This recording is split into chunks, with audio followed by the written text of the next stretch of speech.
The medical starship Mercy 12 moved slowly above Earth, as calm as a white bird floating in the sky. It was not a warship. It carried no heavy guns, no rocket launchers, no battle armor. Its purpose was simple: to save lives, not to take them. The big red cross painted on its side told every traveler in space the same message: this ship brings help, not danger. Inside the ship, everything looked peaceful. Medical officers checked their tools, nurses prepared reports, engineers cleaned the engine panels. It was a normal day, a little quiet, maybe even boring. No one knew that this quiet moment was the last peaceful breath Mercy 12 would take. Then it happened. A sharp alarm exploded through the hallways.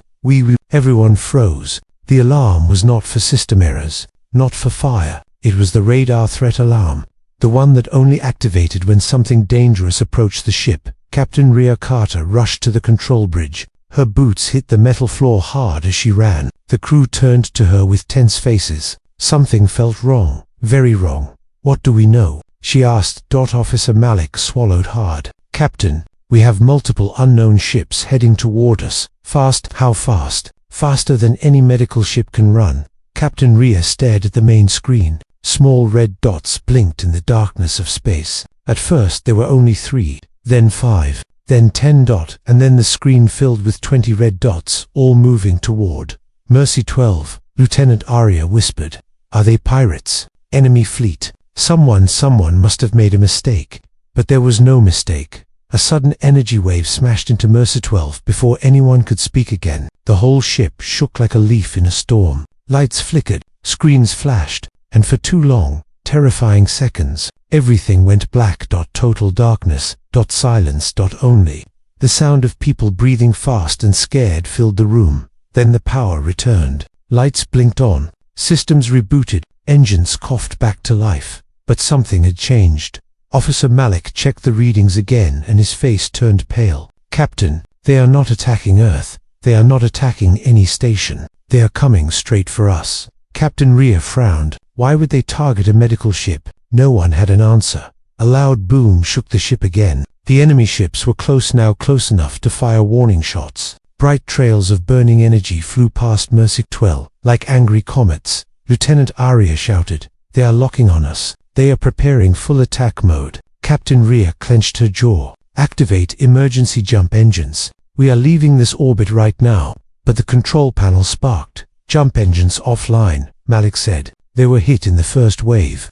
The bridge fell silent. Without jump engines, Mercy 12 could not escape. They were trapped. Captain Rhea's voice lowered, but her command stayed firm. "Then use backup thrusters. Keep moving. Make us a difficult target." The ship tried to turn, but another hit sent it spinning slightly. "Why are they chasing us?" Arya said, her voice shaking. "We have no weapons, no special cargo, nothing." But Captain Rhea remembered something. Something strange, something secret. Before launching from Earth, a single unmarked container was loaded onto the ship. No sender, no explanation, only a sealed order. "Transport with care. Do not open." Her heart tightened. Could it be connected? Before she could speak, a loud bang echoed through the ship. Something had slammed into the cargo deck. "What was that?" Malik asked. "Impact on storage bay 3. Someone shouted over the intercom. "Seal all doors," the captain ordered, "and send a team. I want to know what is in that container." But the storage bay team didn't even reach the container when they felt a strange vibration like a heartbeat coming from inside the metal box. Bright blue glow leaked through a crack along the container's edge. The team leader stepped back. "Captain, this thing is alive." Back in the control bridge, the enemy fleet moved even closer. They weren't shooting at Mercy 12's engines anymore. They were aiming at the storage decks. "They want something inside our ship," Arya said softly. And now, the captain knew exactly what it was. A voice came from the storage bay team, again shaky, scared, unsure. "Captain, the container is opening." Everyone held their breath. The metal lid slowly slid aside, releasing a soft wave of blue light. Inside was not a weapon, not a bomb. That it was a child, a small alien child, unconscious, glowing with strange patterns across its skin. "What is that?" Malik whispered. No one knew. But one thing was clear. The enemy was not trying to destroy Mercy 12. They were trying to capture this child. And now the crew understood the truth. They were no longer a simple medical ship. They were in the middle of a hunt, and the hunters were almost here. The storage bay of Mercy 12 was usually quiet. Empty crates, medical boxes, soft humming of life support fans. But now, the air felt heavy, almost electric. The glowing alien child lay inside the open container, still unconscious, breathing slow and shallow. The medical team stood around it, unsure what to do. No one wanted to touch it first. Dr. Liane, the ship's head doctor, finally stepped forward. Her hands trembled, but her voice stayed steady. "It's only a child. We help children. That is what we do." She lifted the small alien carefully. The blue light from the child's skin touched her face, warm and soft. It didn't burn, it didn't hurt, it felt peaceful. But peaceful was not the mood inside the rest of the ship. On the control bridge, Captain Rhea watched the enemy fleet getting closer only minutes away. 20 ships formed a circle around Mercy 12, like wolves surrounding a single lost sheep. Malik checked the scanners again. "Captain, their weapons are charging. Full power. They are preparing to board us." "Boarding," Arya repeated. "Why would they board a medical ship?" "Because they want the child," Rhea said quietly. Malik froze. Arya turned to her. "Captain, the child." "What child?" Rhea didn't get a chance to explain. A deep boom shook the entire ship. The enemy's first full power shot had hit Mercy 12's outer hull. Sparks rained from the ceiling. People grabbed onto anything they could. Shield levels dropping. Malik shouted, "Evasive movement. Now," Rhea ordered, but Mercy 12 wasn't made for sharp turns or fast dodging. It was like trying to race a heavy ambulance against fighter jets. The ship groaned with every twist. Another shot. A third. The hull vibrated like it might tear apart in the storage bay. Dr. Liane held the alien child close as lights flickered above her. The child's glowing skin pulsed brighter with each explosion. A nurse whispered, "Is it waking up?" Dr. Liane shook her head. "No. It feels like it's reacting to the danger." The child's eyes suddenly opened, bright silver, silent, almost too calm for a moment like this. The child didn't speak. It simply looked around, as if it already understood everything happening. Then, its glowing hand reached toward Dr. Liane's face. She flinched, but the child only touched her cheek softly. A strange wave of blue energy passed from the child into the air, and the entire ship felt it. The lights brightened. The engines coughed back to life. A few damaged screens restarted on their own. It was as if the ship had been given a sudden breath of energy. Dr. Liane whispered, You help us." But before the child could react again, the enemy ships on the scanner made a sudden movement. Malik's eyes widened. "Captain, the enemy fleet just changed formation. They are coming faster now, directly at the storage bay section." Arya stared at the screen. "It's like they sensed the energy pulse." Rhea closed her eyes for a moment. The child woke up, and they felt it. Another explosion hit the ship, this time so strong the floor almost lifted under their feet. In the storage bay, metal beams shook loose. Dr. Liane and the nurses shielded the child with their own bodies as debris fell around them. The intercom crackled. "Storage bay 3, report." Rhea's voice demanded. Dr. Liane grabbed the wall panel. "Captain, the child is awake, and I think it saved us." But the enemy, a metallic crash cut her off. Dr. Liane froze. Everyone in the bay froze. A long metal claw was piercing through the walls slowly, like a knife cutting into a tin can. Sparks flew in all directions. The sound was sharp and terrifying. Boarding claws. A nurse screamed, "They are cutting into the ship." Rhea heard it through the speakers. "They're not waiting anymore," she said. "They want the child now." The claw retracted, then stabbed a second time, opening a larger hole. The enemy soldiers began to push their way through tall armored figures, dark helmets, glowing red eyes. They carried shock rifles and moved with cold purpose. Dr. Liane held the child tighter. "We need to run." The nurses helped her as she rushed through the door. The enemy soldiers fired at them, but Mercy 12's internal defense shields flickered to life, thin, weak, but still helpful. Rhea knew they couldn't survive a boarding fight. Medical staff were not soldiers. "Arya," she shouted, "seal the storage deck corridors. Slow them down." Arya slammed her hand on the control panel. Sealing. Metal barriers closed behind the medical team as they ran with the child. Each sealed door bought them a few more precious seconds, but the enemy cutting claws were already breaking through the first barrier. Malik looked at Captain Rhea. "Captain, if they reach the child, it's over." Rhea stood tall, even as the ship shook again. Then we won't let them reach it. Not today. The child looked up at Dr. Lian again. Its glowing eyes seemed to reflect fear but also trust. It whispered a single soft word, hide. Dr. Lian felt chills down her spine. We'll protect you, she whispered back. I promise. But as the enemy soldiers advanced through the corridors, and Mercy 12 took hit after hit, and the entire crew struggled to stay alive, one thing became painfully clear. This child was not normal. This child was the reason they were being hunted, and this child might be the only hope they had left.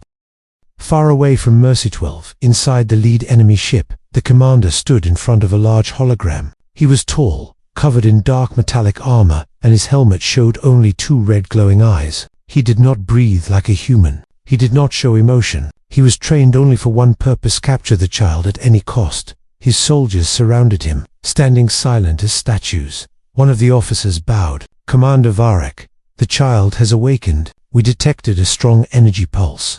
Varek's red eyes brightened. Then the prophecy was true. The last one still lives. The humans have taken it, the officer added. Varek's voice turned sharp. Humans, weak creatures with soft skin and soft hearts. They are not prepared to protect something so powerful. The officer nodded. Their ship is damaged, but they fight to escape. Varek lifted his hand. Do not destroy them, not yet. The child must be captured alive. The humans are unimportant. He paused, then added darkly, but kill anyone who stands in our way. The soldiers bowed again. Varek looked at the hologram of Mercy 12, a simple medical ship, slow and fragile, yet it now carried the most dangerous being in the galaxy. The key, he whispered, the last of its kind, and the only one who can stop our world killer machine. He placed his armored hand on the glowing map. We cannot let the humans keep it. Prepare the second wave. Inside Mercy 1 to running for LIFE. Back on Mercy, the hallways echoed with alarms and rushing footsteps. Dr. Lian ran with the alien child in her arms, followed by nurses and two engineers. The glowing patterns on the child's skin pulsed faster now, reacting to the danger closing in. They reached the medical lift, but as the doors opened, everyone stopped. The lift was dark. Dead, Dr. Lian muttered. Power failure again. One engineer pointed to a nearby service ladder. Up the ladder, quickly. The group started climbing. The child looked up at Dr. Lian with silent fear. Bright sparks flashed from the lower hallway. Enemy soldiers were cutting through another sealed door. They had only seconds. When the last nurse climbed up, the door below burst open, and enemy soldiers filled the hallway. Red laser beams shot past the ladder, burning holes in the walls. Go, go, don't stop, an engineer shouted. Above them, Captain Rhea and Malik arrived at the top of the ladder, pulling survivors out. Rhea grabbed the child carefully. We need to reach the secure bay. It's the only place that can hold off a boarding team. But for how long? Malik asked. Rhea didn't answer. Enemy fleet, POSIT. The enemy ships tightened their circle around Mercy 12. Their movements were sharp and organized, like a trap slowly closing. Arya monitored the scanners with shaking hands. Captain, they are preparing a full docking maneuver. All 20 ships.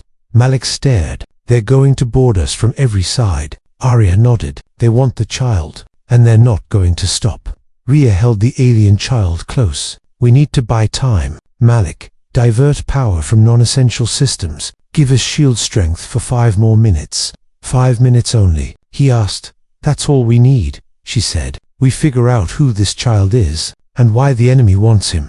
The child SBA is inside the secure bay. Dr. Lian placed the alien child on a medical bed. The glowing marks on the child's skin dimmed slowly. The child looked at the captain and said, in a soft, trembling voice, they want me, because I can stop them. Rhea leaned closer. Stop them from what? The child pointed to his own chest. I am the key. My people made a machine. Long ago, a machine that can destroy whole worlds. Dr. Lian gasped. A world killer. The child nodded. Only my species can shut it down. But I am the last one left. Rhea understood instantly. That's why the enemy wants you. They want to use the weapon. The child's eyes widened. No, they want to activate it. The machine sleeps now. If they take me, they will wake it. A heavy silence filled the room. Malik whispered. Captain, if this is true, then they will destroy more than just Earth. Rhea shook her head. Not while we're alive. On the enemy FLAG SHIP commander, Varrock watched the human ship struggle, sparks flying from its engines. "Prepare the breach team," he ordered. "We will cut into their secure bay next."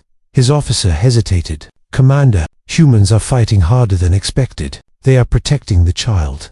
Varrock's eyes flashed with contempt. "Humans protect anything that breathes, even when they do not understand it." Another officer added, "Their medical crew is slowing us down with shields, decoys, and false signals." Varrock turned. "So the humans think they can outsmart us? How? Amusing." He pointed toward Mercy 12. "Bring the heavy cutters. End this." The final minutes of Part 3, back on Mercy. Rhea heard the ship groan again as more claws cut into the hull. Captain Malik said, "We cannot run, we cannot fight, and we cannot hide. What do we do?" Rhea looked at the child, the last of an ancient species, the key, the reason they were being hunted, and she made a decision. "We protect this child, no matter what. If the enemy wants a fight, we give them one."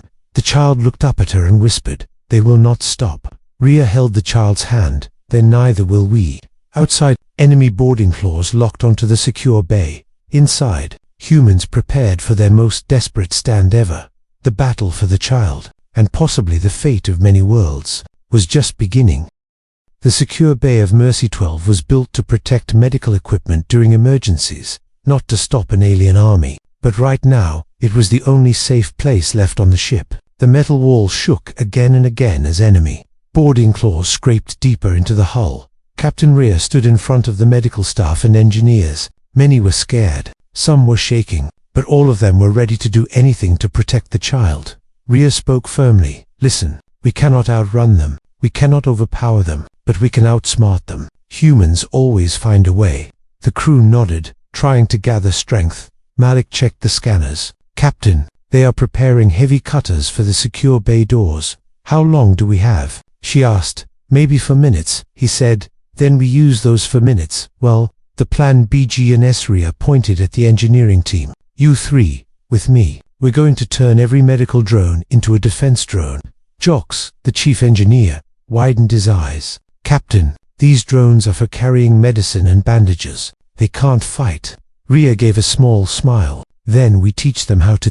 The engineers rushed to work. They opened drone panels, connected wires, attached small electrical tools, and rewired the main processors. Jax explained quickly, "We can't make weapons, but we can make shock systems. Each drone can release a high-voltage burst, enough to stun, not kill." "That's enough," Rhea said. "We're not soldiers, but we will protect our own." Dr. Leon stood near the child, who watched everything silently. The glowing patterns on its skin brightened whenever danger came closer. "Are you in pain?" she asked softly. The child shook its head. "I can feel them coming, but I am not afraid. You protect me." Dr. Leon smiled, even with fear in her eyes. "Yes, we protect you." Outside the enemy Hequinteson, the enemy flagship, Commander Varrock watched the screen as his soldiers formed lines outside Mercy 12. "The humans resist harder than expected," one officer reported. Varrock replied coldly, "They are clever, but they are weak. Their ship is not for war. Breach the secure bay and finish this." The officers nodded and gave orders. The heavy cutters fired again, sparks flying across Mercy 12's hull. Back on Mercy-12, Trix and TRAP's Malik ran between consoles. "Captain, I can reroute certain ship systems, create illusions, confuse their scanners." "Do it," Rhea said. "Anything that slows them helps us." He quickly activated decoy signals. On the enemy scanners, Mercy 12's layout began to look scrambled, like twisting corridors that didn't exist. Jax deployed the modified medical drones. They flew across the secure bay and the nearby hallways, their small lights blinking with new purpose. Arya pulled up emergency power maps. "Captain, I can overload certain hallway lights to blind enemy soldiers once they enter." "Good," Rhea said. "Make them fight in the dark." People started to move faster. Fear turned into determination. Humans were famous for many things: creativity, courage, stubbornness. Today, they would use all three. The first BREAC. The metal wall shook so violently that several people fell to the floor. Malik checked the scanner and shouted. They broke through the first outer door. Rhea lifted her chin. "Positions, everyone. They are coming." Dr. Leon held the alien child close. The child whispered, "They are many. Strong, but you, humans, are strange. Strange, she asked. You fight even when you cannot win.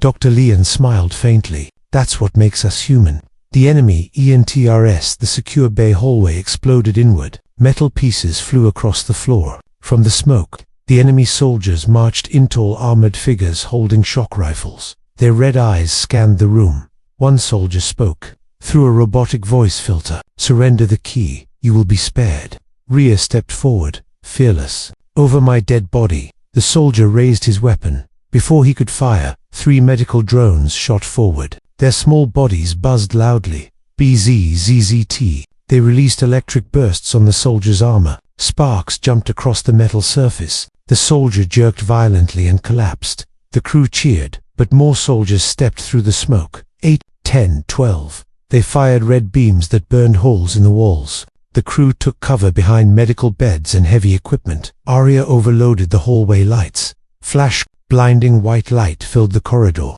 The enemy soldiers stumbled, confused, but Malik activated the decoy signals. Several soldiers fired at fake projections on the walls, wasting shots. Forward drones, Jocks shouted. 6 drones flew in, buzzing like angry metal insects. They shocked the soldiers, buying more time. Rhea shouted, fall back to the inner barrier. The crew moved quickly. Even though they were not soldiers, they fought smart. Every second they survived meant another second to protect the child. The child makes AICHOICE. The inner barrier sealed shut behind the humans. Enemy soldiers slammed against it from the other side. Dr. Leon looked at the alien child. Are you still okay? The child nodded. Your people are brave. Rhea knelt beside them. We're doing our best, but they will break through again.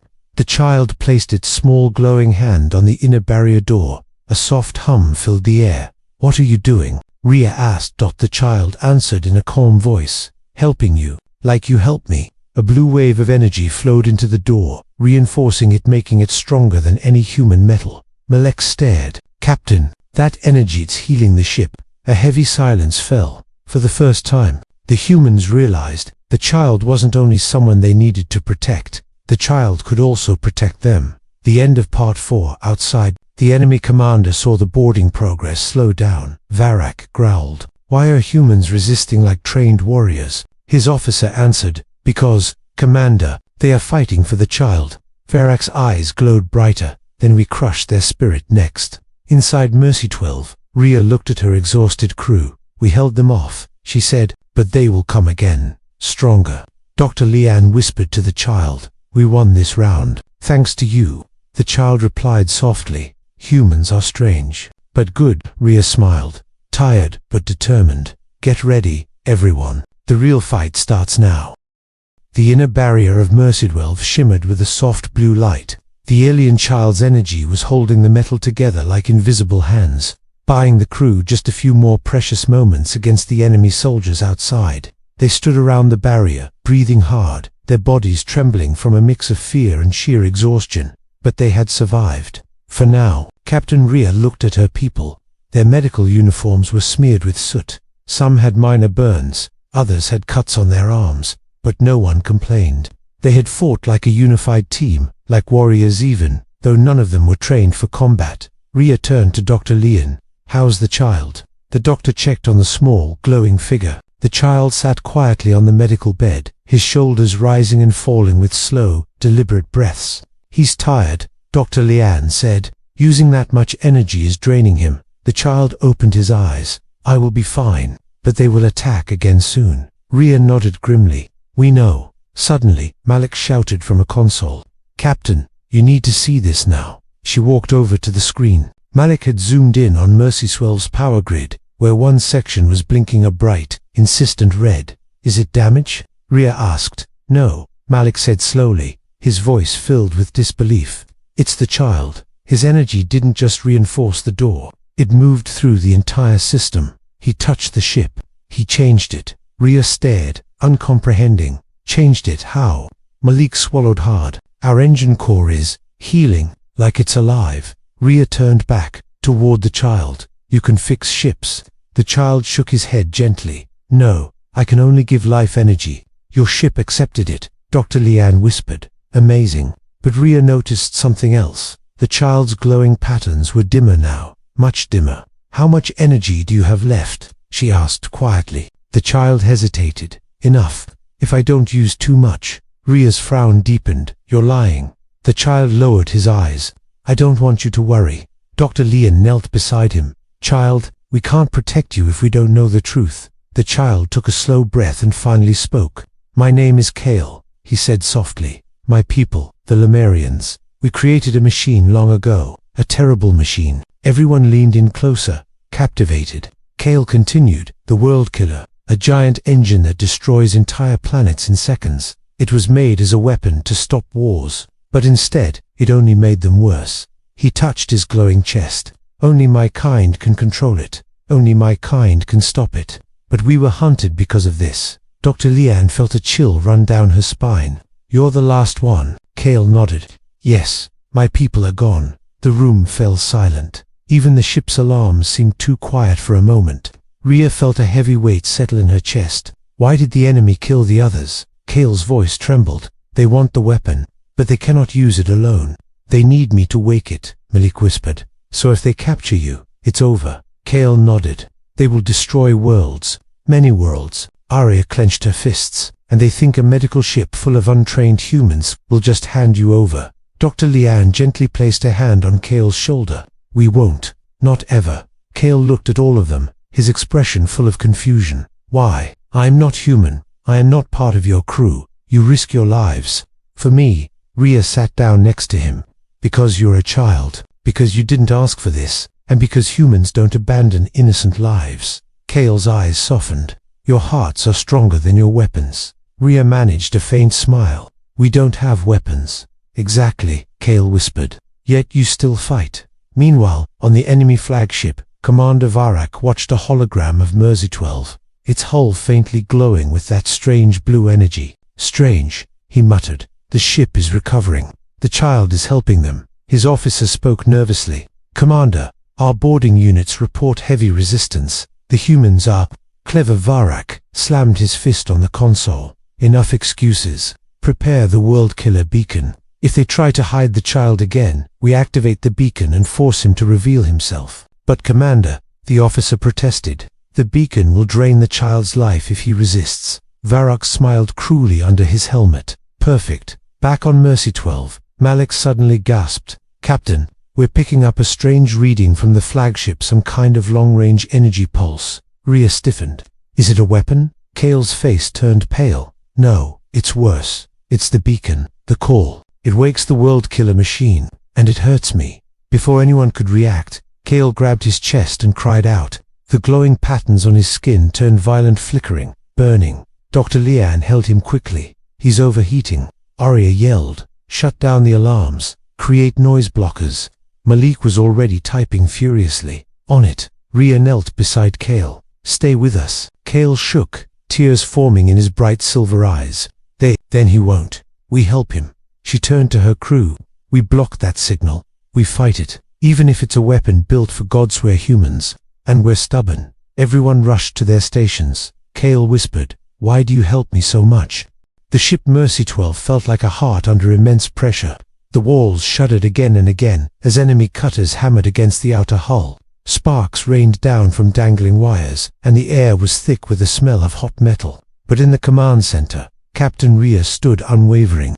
She wasn't a soldier, but today, she was ready to be one. Status report. Rhea's voice cut through the noise.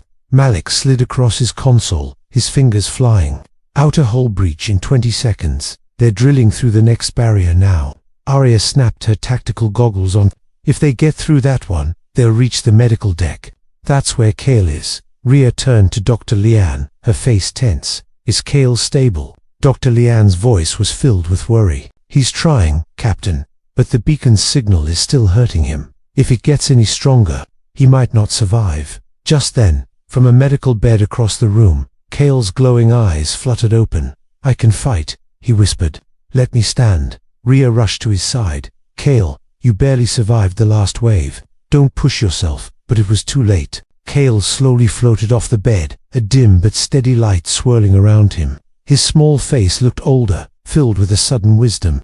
I cannot hide anymore, he said, his voice quiet but firm. They will not stop unless we stop them. Rhea hesitated, her gaze fixed on the determined child. Finally, she nodded. "All right, but you don't fight alone." Kael bowed his head. "Thank you." A violent explosion rocked the deck. Boom! The barrier ripped apart in a shower of molten metal, and armored enemy soldiers stormed through the burning opening. "Contact!" Arya shouted. Malik slammed his hand on the emergency shield switch, deploying internal blast doors. Heavy doors slid down, slowing the enemy's advance for a moment, but the soldiers blasted them apart with plasma cutters. Rhea grabbed a metal bar from the damaged wall. "Non-lethal takedowns, only crew. We disarm them. That's it." Arya cracked her knuckles. "Let's dance." The medical crew charged. What they lacked in weapons, they made up for in sheer teamwork. Arya spun under a soldier's swing, grabbed his arm, and slammed him to the floor. Malik hit another with a rewired shock baton. A third soldier lunged for Dr. Lian, but Kael raised a hand. A gentle pulse of energy washed over the soldier, pushing him back, not harming him, but completely disabling his suit. The crew fought with everything they had, but the enemy just kept coming, a relentless tide of armor and weapons. "Fall back," Rhea yelled. "There are too many." The crew retreated down the corridor as more soldiers poured in like a dark wave. Rhea grabbed Malik by the arm as they ran. "We can't hold them. They'll overwhelm us in minutes." Kael floated beside them, his body trembling with the effort. "I have a way, but it is dangerous." Rhea's eyes locked onto his. "How? Dangerous?" Kael closed his eyes. "If I release all my energy at once, I can create a stasis field. It will freeze the soldiers, not kill them, but it will drain me. Maybe completely." Dr. Lian grabbed his shoulders. "No, you'll die." Kael's expression was sorrowful. "Doctor, if I don't do this, you will all die, and then the galaxy will die too." Rhea stepped forward, her voice firm. "Not happening. We find another way." Kael shook his head gently. "Sometimes, the small candle must burn its brightest to save the others from the darkness. I am not afraid." Rhea felt her throat tighten. This child had already lost everything. She couldn't lose him too. "No," she said, her voice shaking with emotion. "You don't get to sacrifice yourself. Not on my ship." Kael looked down, defeated.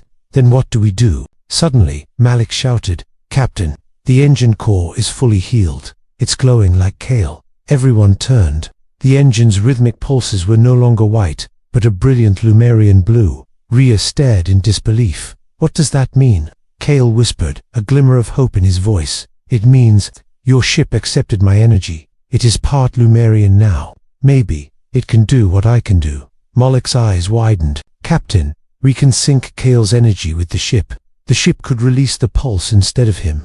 Arya punched her fist in the air. "Yes." Dr. Lian turned to Kael. "Can you guide it?" Kael nodded, his strength returning.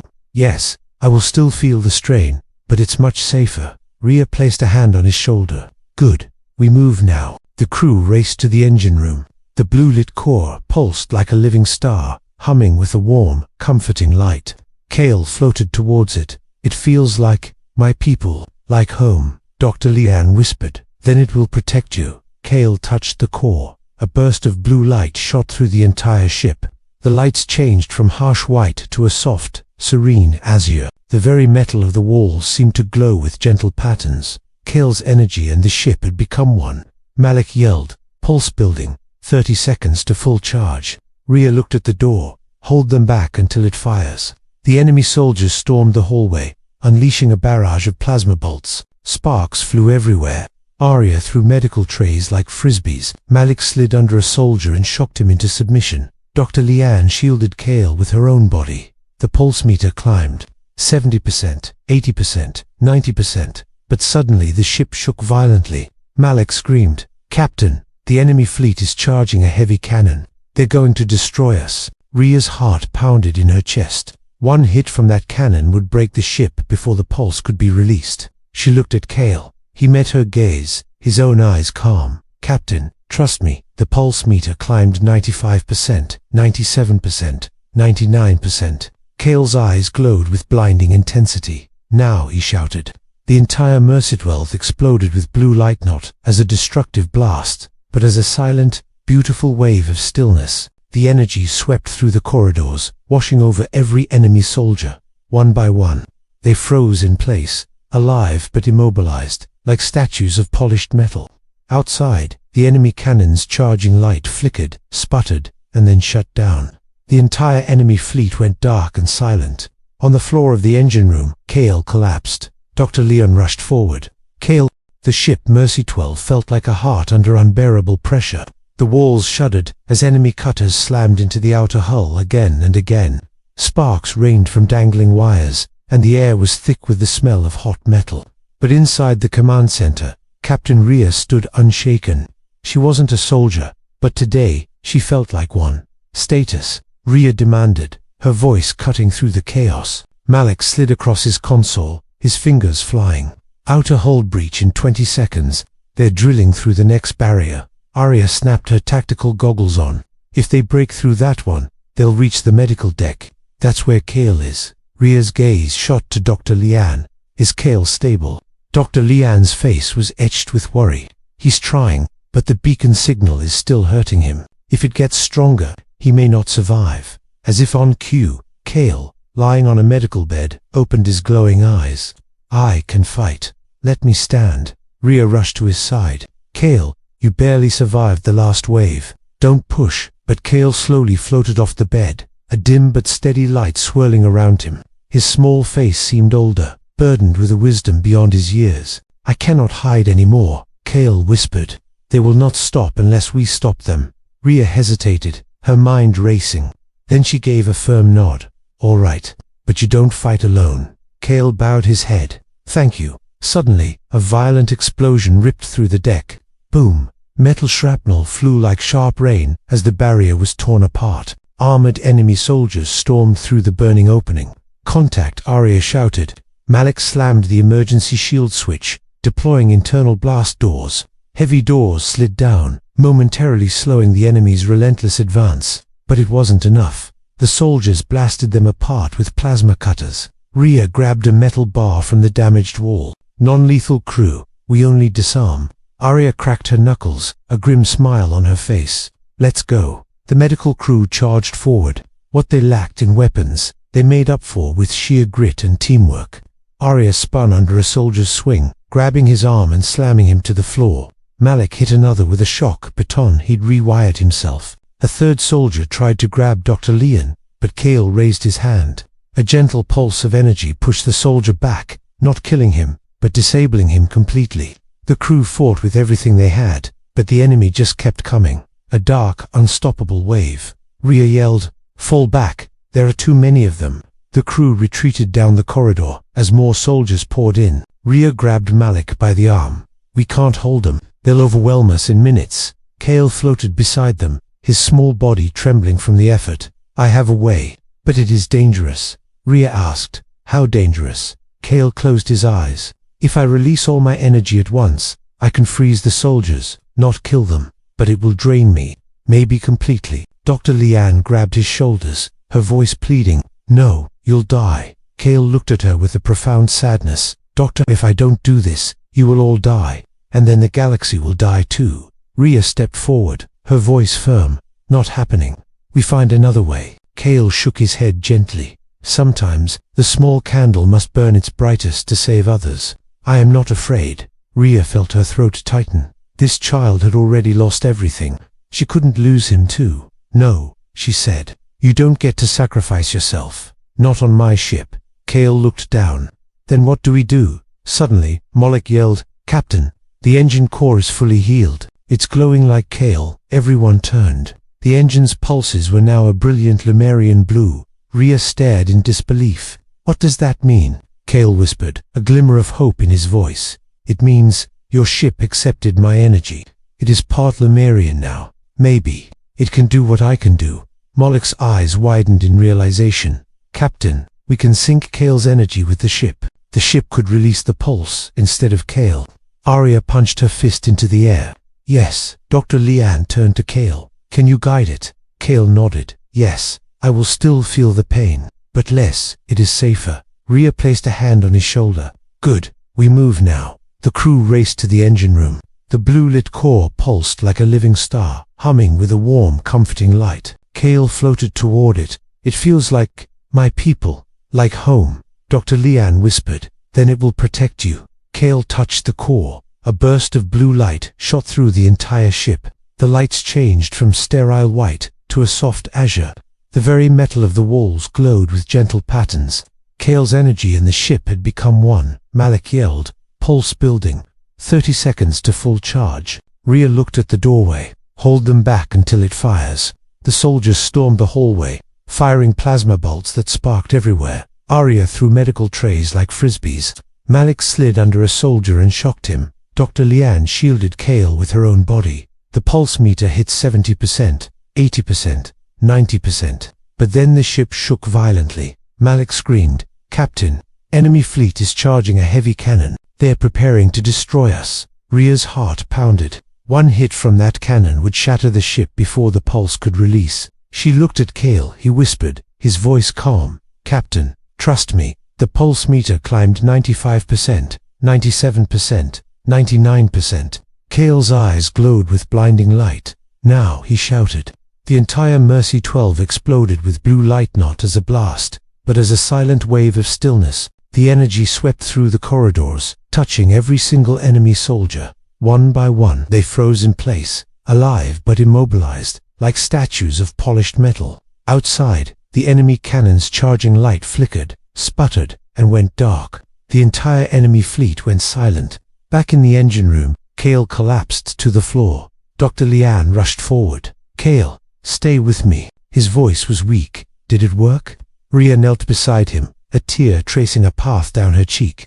"Yes, you saved us." Kael smiled faintly, and then his eyes closed.